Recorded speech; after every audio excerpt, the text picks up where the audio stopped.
UN member states met in the General Assembly on Thursday to debate a draft resolution that rejects the U.S. President Donald Trump's decision to name Jerusalem the capital of Israel. Palestinian Foreign Minister Riyad al-Malki referenced the U.S. threat that it was taking names of those who vote in favor of the measure in his remarks to the Assembly.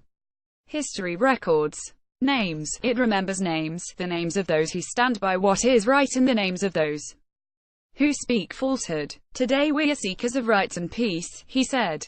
The draft resolution before the 193-member UN General Assembly reaffirms that Jerusalem is an issue that must be resolved through peace negotiations with Palestine and Israel. It would also make Trump's recent Jerusalem decision null and void. Read more. Hezbollah's young adherents emboldened after U.S. announcement on Jerusalem. U.S. Ambassador Nikki Haley reiterated Washington's threat to other countries concerning the vote as she spoke in front of the General Assembly. The United States will remember this day in which it was singled out for attack in the General Assembly for the very right of exercising our right as a sovereign nation, she said. And we will remember when so many countries come calling on us, as they so often do, to pay even more and to use our influence for their benefit, Haley added. Read more. Jerusalem bishop says international community must bring justice to city. A Palestinian protester hurls stones toward Israeli police during clashes near the Jewish settlement of Beit Al, close to the West Bank city of Ramallah. Palestinians called for a day of rage in response to U.S. President Donald Trump's decision to recognize Jerusalem as Israel's capital. At least 2 protesters were killed on Friday during clashes with security forces.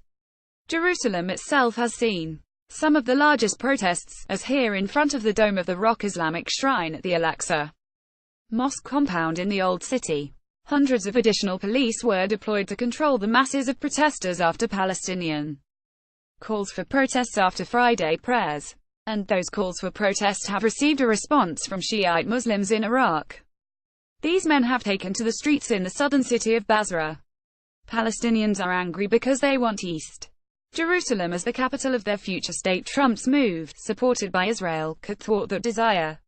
Indian-controlled Kashmir also saw protests, with Muslim men seen here burning Israeli and U.S. flags during a rally in Bujim, southwest of Srinagar.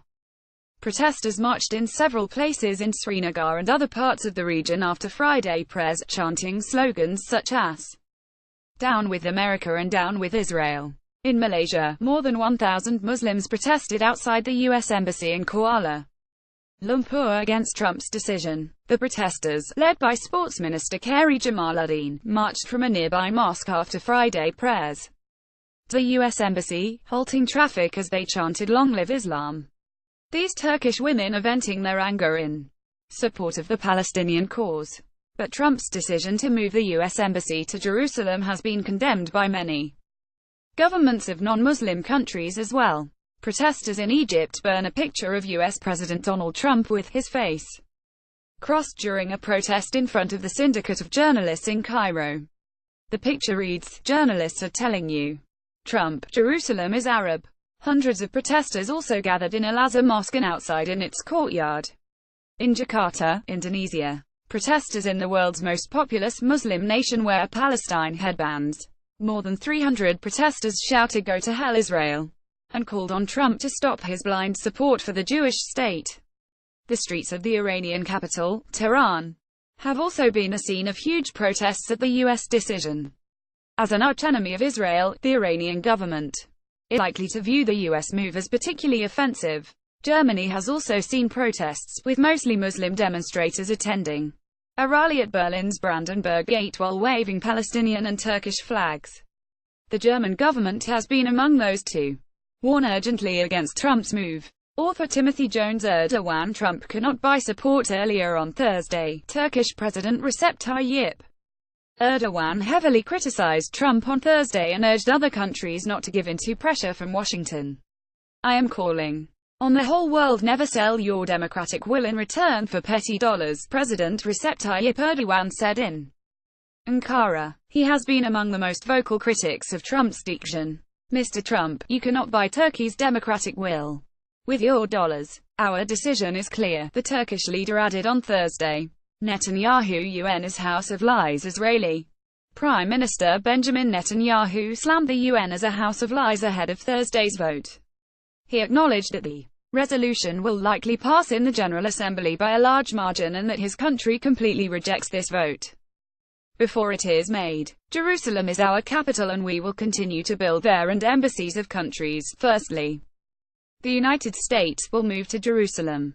This will happen, Netanyahu said. Read more. Welcome to Jerusalem exhibition explores a divided Holy City. Trump's decision on December 6 to recognize Jerusalem as Israel's capital and to move the U.S. embassy there broke with decades of U.S. foreign policy and broke with international consensus on the issue.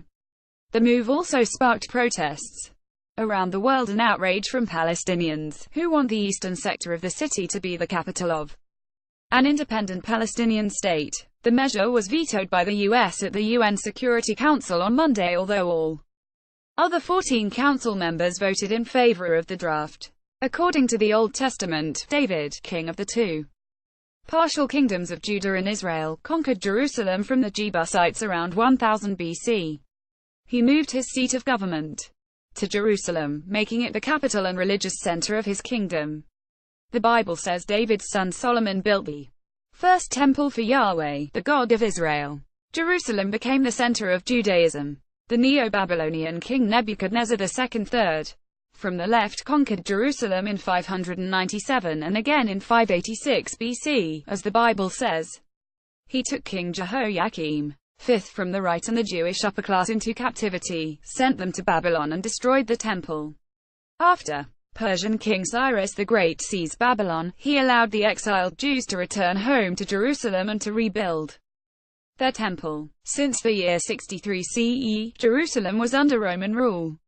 Resistance movements rapidly formed amongst the population, so that in 66 CE, the First Jewish-Roman War broke out. The war ended 4 years later, with a Roman victory and a renewed destruction of the temple in Jerusalem. The Romans and Byzantines ruled Palestine for approximately 600 years. Over the course of the Islamic conquest of Greater Syria, Muslim armies also reached Palestine. By order of the Caliph Umar in the picture, Jerusalem was besieged and captured in the year 637 CE. In the following era of Muslim rule, various mutually hostile and religiously divided rulers presided over the city. Jerusalem was often besieged and changed hands several times. From 1070 CE onward, the Muslim Seljuk rulers increasingly threatened the Christian world. Pope Urban II finally called for the Crusade. A total of 5 crusades set out to conquer Jerusalem within 200 years. In 1244, however, the Crusaders finally lost control of the city and it once again fell under Muslim rule. After the conquest of Egypt and Arabia by the Ottomans, Jerusalem became the administrative seat of an Ottoman administrative district in 1535. In its first decades of Ottoman rule, the city saw a clear revival. With a British victory over Ottoman troops in 1917, Palestine fell under British rule. Jerusalem went to the British without a fight. After World War II, the British gave up their Palestinian mandate. The UN voted for a division of the country in order to create a home for the survivors of the Holocaust. Some Arab states then went to war against Israel and conquered part of Jerusalem. Until 1967, the city was divided into an Israeli West and a Jordanian East.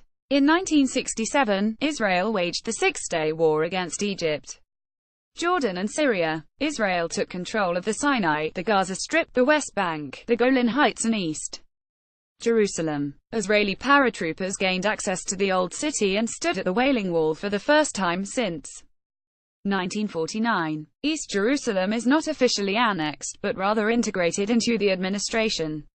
Israel has not denied Muslims access to its holy places.